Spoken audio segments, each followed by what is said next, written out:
Bonjour Adel. Bonjour. Je me permets de te tutoyer puisqu'on se connaît par ailleurs. Tu es conseiller municipal d'opposition à Villiers-sur-Marne, contre qui le maire de la ville, Jacques-Alain Benisti, a déposé plainte pour diffamation. Dans le viseur, une publication Facebook qui date du 8 janvier dernier, où tu estimes que le maire de Villiers-sur-Marne a justifié lors des vœux du conseil municipal le nettoyage ethnique à Gaza. Je vous propose d'écouter le passage dont il est question. Je ne reviendrai pas, évidemment, sur ces atrocités qui ont été largement décrites et qui ont conduit à une riposte légitime d'Israël, faisant craindre le pire pour l'avenir de la région. Et ce sont encore et encore, malheureusement, les populations civiles qui souffraient déjà de l'emprise du Hamas, qui subissent les méfaits de cette guerre, le Hamas se servant évidemment de ces populations comme bouclier humain. Et aujourd'hui se développe malheureusement un antisémitisme décomplexé, porté par une extrême gauche totalement sortie du champ républicain. Et le paradoxe, c'est que de victimes, désormais Israël fait aujourd'hui figure de coupable.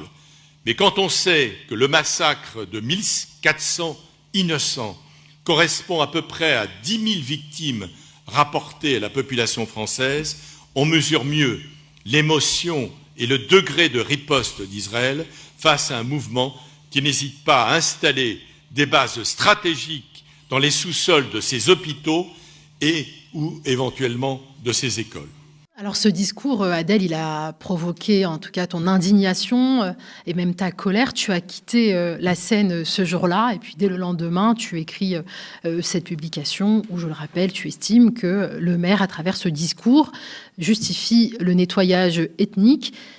Et selon toi, alors en tout cas, voilà, je le disais, ce discours, en fait, cette cérémonie date du 7 janvier. Quand le maire a-t-il déposé plainte contre toi ?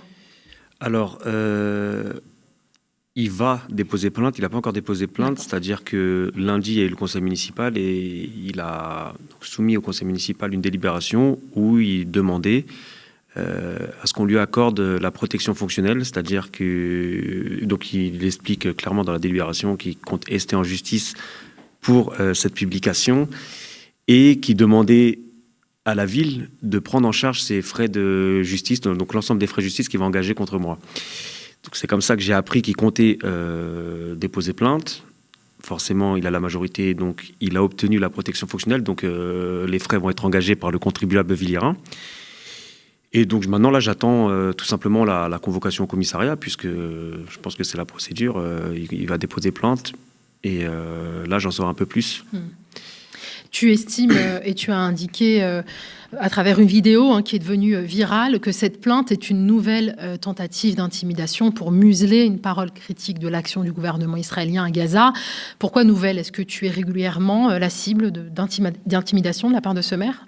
Alors quand je dis c'est une nouvelle intimidation, enfin c'est une nouvelle tentative d'intimidation, je parlais pas spécialement de moi, mais là je pense que mon cas est un cas résiduel par rapport à d'autres personnes. On peut citer Rima Hassan, on peut citer aussi Émilie Gomis et plein d'autres, des anonymes aussi qui font l'objet d'intimidation, qui font l'objet d'accusations fallacieuses.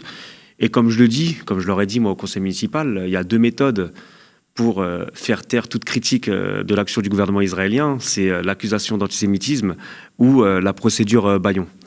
Donc je parlais pas que de mon cas dans la vidéo, je parlais un peu de l'ambiance générale dans ce pays. Oui, parce que là on l'a entendu, le maire de la ville, il n'a pas eu un mot pour les près de 30 000 victimes de civils à Gaza. On sent bien qu'il y a clairement un parti pris, on va dire, de la municipalité, en tout cas porté par la majorité, qui semble avoir choisi son camp dans ce conflit. Je pose quand même des guillemets.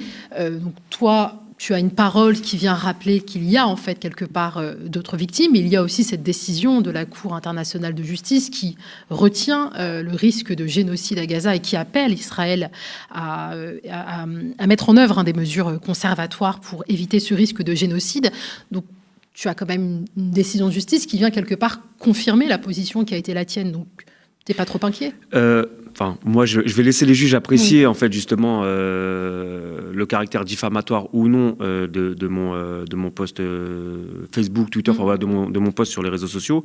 Alors, pour être plus précis, effectivement, il ne parle pas des 30 000 morts, mais il parle de l'ensemble des victimes. Et quand il parle des victimes palestiniennes, il estime qu'ils sont victimes... pour moi, il parle de toutes les victimes, mais il ne parle pas de tous les coupables. C'est-à-dire que les Palestiniens, selon lui, sont victimes donc, du Hamas, je le cite, pour ne pas travestir ses propos, et à aucun moment, il parle justement des responsabilités de l'armée israélienne et du gouvernement israélien. Donc c'est là aussi où il y a cette subtilité. Il reprend totalement la propagande du gouvernement israélien. Et maintenant, la question qui se pose, c'est que moi, en tant qu'élu d'opposition, je suis sur la scène, je ne m'attends pas à un discours comme ça, parce que ça reste un discours où il présente ses vœux à la population. Et la question que je pose, c'est quelle est ma marge de manœuvre? Moi, je descends, parce que je suis totalement indigné par ce discours, je descends de la scène, et j'explique pourquoi je suis descendu de la scène. Certes, mon propos, pour moi, il est très clair. J'ai fait un syllogisme. Pour moi, alors c'est comme ça que je l'apprécie, le maire justifie l'opération israélienne que j'ai qualifiée de nettoyage ethnique. Donc j'ai fait ce syllogisme. Que des rapporteurs de l'ONU, par ailleurs, ont très tôt qualifié de nettoyage ethnique. Donc après, voilà, je vais laisser la justice vraiment s'exprimer, mais en tout cas... Pour être totalement honnête, j'ai mis un extrait de son discours, parce que le discours, il dure longtemps. C'est pas la première fois aussi qu'il s'exprimait sur le sujet. Tu es élu d'opposition. Je suis élu d'opposition. Donc tu es dans ton rôle d'être critique vis-à-vis de la parole du maire. Et la question que je pose, c'est aussi, est-ce que c'est le rôle d'un maire de légitimer une opération militaire en cours? Est-ce que c'est le rôle d'un maire de porter un discours caricatural et unilatéral qui choque les habitants de la ville qui ne sont pas totalement, même pas du tout alignés sur ses positions. Donc il a une parole publique, lui aussi, les maires, il engage toute la ville quand il s'exprime en public, donc je l'appelle à sa responsabilité. Donc là, tu attends une possible convocation au commissariat ou alors un courrier probablement du procureur de la République. De ton côté, qui va payer les frais de justice? Est-ce que la municipalité va défendre le conseil municipal d'opposition? Alors comment ça se passe? C'est moi qui vais payer mes frais de justice. Volontairement, je n'ai pas demandé à ce que le contribuable villérain paye les frais de justice, parce que j'estime que c'est pas au contribuable villérain de payer, on va dire, nos désaccords politiques.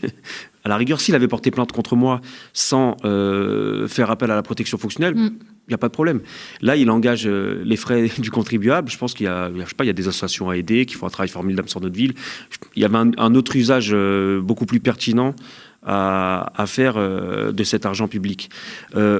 Pour être plus précis aussi, donc l'opposition PS est intervenue et a dit ils seront prêts à voter la protection fonctionnelle du maire à condition qu'on l'accordait aussi pour moi par souci d'égalité. Ils n'ont pas accepté l'amendement, ils ont voté la protection fonctionnelle uniquement pour Peut-être rappeler l'étiquette politique du maire de la ville. Il est LR. Il est LR. Ouais. Très bien. Il est républicain. Il est républicain, alors que vous êtes des non-républicains, bien évidemment. Et dans cette vidéo, justement, tu relates la plainte qui va être déposée. Tu indiques que tu ne vas pas céder aux pressions et que tu ne retires absolument rien de ce que tu as dit et tu le maintiens et tu l'assumes. En tant qu'élu, c'est même mon rôle d'exprimer mes opinions politiques. C'est un devoir, c'est un droit que j'ai, et c'est un devoir que j'ai vis-à-vis des électeurs qui se sont quand même déplacés pour voter pour moi. Et j'aime bien rappeler ça, c'est qu'il y a des gens, moi, qui sont levés le matin, qui ont voté pour moi. Et donc, je leur dois cette parole, je leur dois cette humanité. Et j'ai essayé d'être totalement honnête, c'est-à-dire que moi, j'ai mis l'extrait, et y compris dans la vidéo, je mets l'extrait de sa vidéo que je commente. Ça veut dire que j'essaye pas, moi, de noyer le poisson, de tromper l'auditeur. Non, moi, je mets l'extrait et que je la commente. C'est-à-dire que je donne la possibilité à chacun de se faire son avis, et je donne le mien, mon interprétation. Maintenant, j'aurais préféré que ce désaccord politique se règle dans le cadre d'un débat. On se voit une fois par mois quasiment au conseil municipal. Moi, je suis prêt à débattre avec lui de ce sujet, parce que quand je l'écoute, franchement, il y a une totale méconnaissance de ce qui se passe, une méconnaissance historique. Il y a même une malhonnêteté intellectuelle, une mauvaise foi, ou, encore une fois, soit une méconnaissance, soit une mauvaise foi, et peut-être un peu des deux. Maintenant, je trouve ça dommage que ça va se régler au niveau de la justice, mais bon, j'y suis prêt, il n'y a pas de problème. On va suivre ça de très près. Tu nous tiens informés et ça sera l'occasion de revenir sur cette plainte, ou peut-être que le maire va se désister de cette action. En tout cas, voilà, effectivement. Il ne m'effraie pas, il fera ce qu'il voudra. Moi, là, ce que je regrette vraiment, c'est qu'il utilise l'argent public pour ça. Je pense qu'encore une fois, il y a d'autres moyens pour discuter posément de ce qui se passe à Gaza. Et quand on voit la situation dramatique, le bilan humanitaire et sanitaire qui est effroyable, qu'on nous empêche, nous, de nous exprimer sur ce sujet-là de la façon dont on a envie de s'exprimer, parce que je ne pense pas être agressif, je ne pense pas être violent quand je m'exprime. C'est dommage qu'on essaye à chaque fois de nous museler. Encore une fois, mon cas est résiduel parce que il y a beaucoup de personnes malheureusement qui sont dans ce cas-là, et je pense que c'est important d'y faire face. Merci beaucoup, Adel Amera, d'être venu ici pour répondre à nos questions. Je rappelle que tu es conseiller municipal d'opposition à Villiers-sur-Marne, entre autres casquettes, puisque tu es aussi militant associatif et enseignant.